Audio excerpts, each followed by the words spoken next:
Great. Now that we have learned about freezing transformations, which is something we are going to do often, by the way, there is another interesting command that I want you guys to run.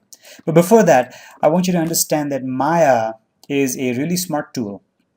Maya tries to keep a note of almost everything that you're doing inside the scene, and it keeps a log of it, if you will.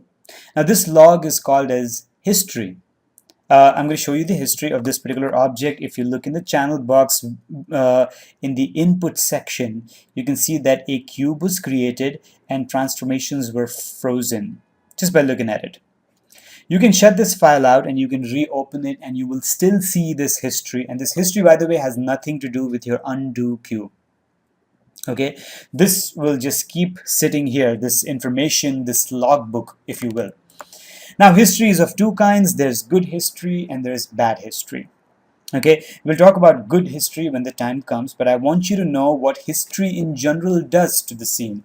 It increases the size of the scene. It increases the number of calculations that Maya has to do because now it has to keep this log constantly and retain this log.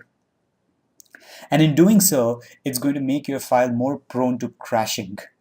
So in general, it's a good idea to not have history under exceptional conditions, which we will discuss later on. But right now, let's just assume that all history is bad. So we need to learn of a way to basically get rid of this history. Right now, you just have two nodes in your history. Eventually, when you start modeling, you'll see thousands and thousands of nodes. To deal with that, we are going to learn how to delete history. So delete history, you select the object, you click on Edit, Delete by Type, History.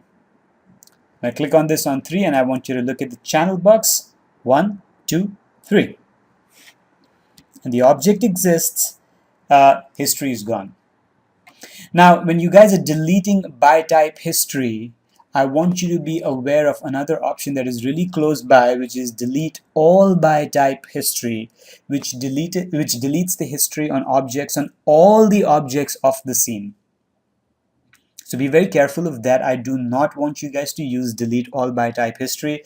As I said, there are certain objects under exceptional conditions for which you want to preserve the history. So be very careful of the objects that you're selecting and deleting history on, and you can do that by actually going to delete by type history.